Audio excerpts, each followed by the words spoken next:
You're like Brady, like pre-Buccaneers Brady. You're Belichick. Like whoever it is on the other side of that octagon is on the other side of the octagon. Exactly. But man, seeing Max Holloway, knowing that you're fighting him, the #1 ranked guy, former champion, a guy a lot of people think is the best 45er of all time. Nothing? No reaction? I mean, it's a good opportunity to just show why I think I'm that guy. You know, these guys are all touting Max, saying he's still the champ, and I think maybe he's even still focused on the champ. But to overlook me would be a mistake. We hadn't heard from Max in a while since the loss to Volkanovski at UFC 251. It was a fight that a lot of people thought Max won and kind of got the hose job on from the judges. But I'm not sure if we talked about this before, and if we did, my apologies. But did you watch that fight? Did you score that one for Max, or did you score for Volkanovski? I believe I might have been weight cutting for my fight or something along those lines. We were out there. We watched it. I'd have to really rewatch it again, but from my first look, going back to then, I thought it was pretty close. Credit to the champ though in that 5th round, even if it was 2-2 to dig deep and do what he had to do to at least sway it in his favor. That 5th round, he acted like a champion and he overcame the adversity that Max Holloway brought. And so credit to him, but it was a very close fight. Only reason why I give it to Alex, overall is just because he beat him so handily in the first. And if this one was close, so be it, But either way, like I said, man, that fight's, here and gone. That'd be like me focusing on a previous fight that I had when I'm fighting Max Holloway. It just doesn't make sense, Nor to look past him either. Right now, it's all Max Holloway. And I'm excited about the matchup.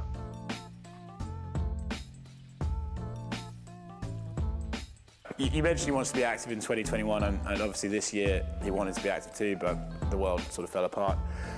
When you look at the lightweight division, well, we'll start with his fight with Dustin. It's the rematch. They fought at 145 way back when. When you look at Dustin Poirier's evolution as a fighter since that fight, it might be a weird way to put it, but do you think he's gotten better or just tougher? Because the fight since then, he's been in big wars and he's managed to stay in there, whereas Conor put him away pretty early in their fight. When you look at Poirier's evolution as a fighter, what do you make of it? Yeah, no, I think he's definitely gotten better. There's a few more takedown attempts now in his fights. He has I hadn't seen it before, he has a good guillotine, we can see that. And then his volume and his conditioning is looking on point. And you can see in his fights he has an ability to take a lot of punishment and still come forward.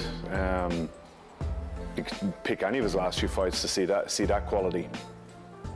However, he's fighting a different animal than any of those guys. Somebody with true one-punch knockout power that he's already felt. And I think you could spend a lifetime going to sports psychologists and talking to this person and that person.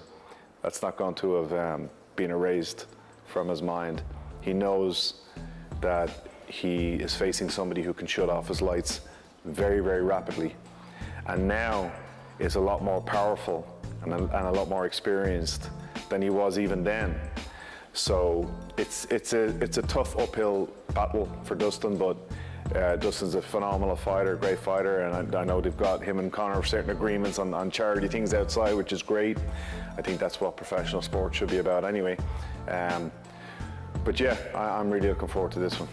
It's funny you mentioned the mental games, because I remember before their first fight, everyone, Conor was back at the shouty stage. He was giving the insults, calling him P-head, and people suspected he got into Dustin's head that fight.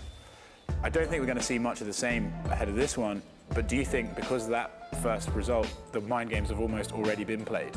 Yeah, there's nothing to be said when you've really badly hurt someone like that so fast. It's not like it was, a decision win or maybe some sort of argument to be made, or it was a bit back and forward and Conor got a shot off. It was a bad night for Dustin. It was very one-sided, and when you look at some of the shots he's absorbed, now he's a bigger man now, and you could say there's maybe some argument he can absorb more shots now, but he's fighting a bigger man as well.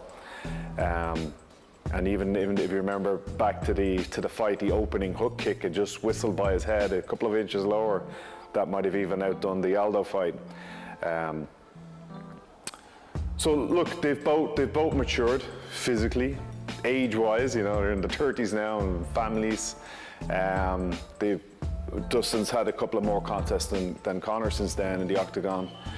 Conor's never stopped training and has been, has obviously had a boxing match and has done other stuff. So it's interesting to see how the styles meet up this time.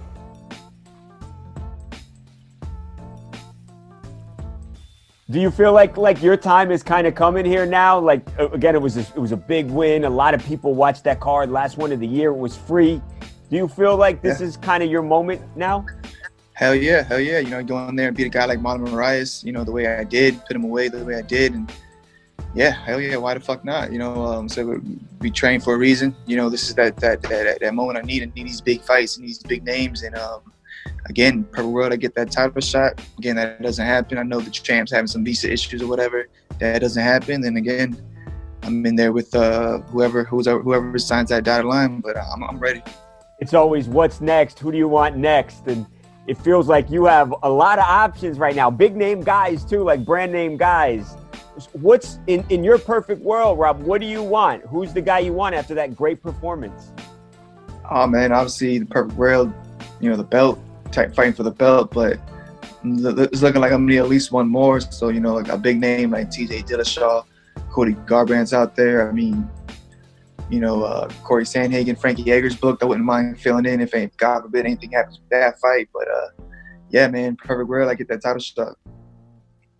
Yeah, talk to me about TJ a little bit. Obviously, we know what he's been through when he was champion. Then he loses. He's got the whole thing with the illegal substances. Definitely. We're gonna find out because, like I said, like he's off the juice. Obviously he got popped. He was doing his thing, but like I said, like you can't doubt it and can't not think like, okay, he was obviously on that the whole time. So let's see what he does when he comes back. I feel like I'm the guy to welcome him back to the division. He's somebody that's always been really comfortable striking. What would that fight look like, you and him in that octagon? High pace, man. That guy throws a lot of numbers. He's arguably with one of the best striking coaches out there. So like his striking is gonna be on point. Obviously his wrestling's on point. He has the experience and all that. But let's find out. Like I say, like I really believe that I get my jab on anybody in the world and landed a couple combinations. I mean, I hit hard. If you listen to that fight, everything I hit him with was like a fucking boom. Everything was just heavy. Everything was heavy. So I get my range with my accuracy, my heavy hands, and I'm pinning any of these guys away. So I'm excited. Big options. Like I said, there's a lot of options after this, but I wouldn't mind getting there with TJ, ex-champ.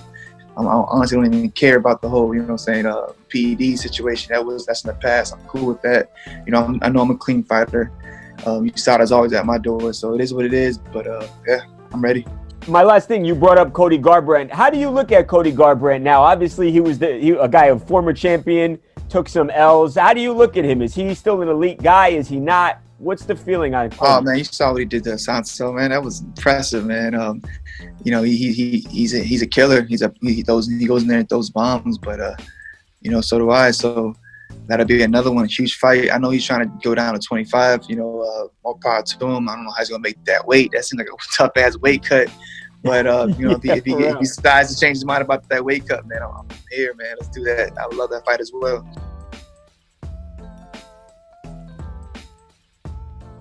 What is your take on the Conor McGregor Dustin Poirier fight? Like, how do you see this fight going this time around? I like them both, man.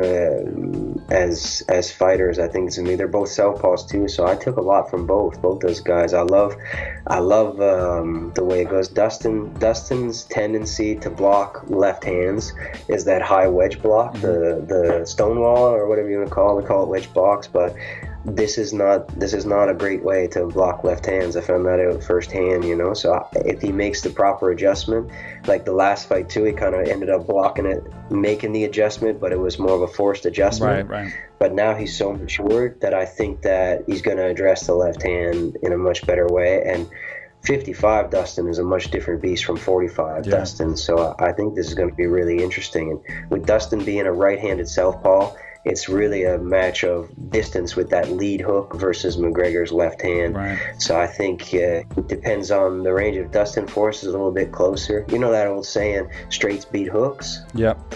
I don't think that's That's not It's different necessarily there. true. It depends on the range. Inside, hooks beat straight. So I think it's going to depend on who controls the range. Are we going to be tight range boxing or distance boxing? It's difficult to close the gap on McGregor. There's a minefield there trying to get close to him.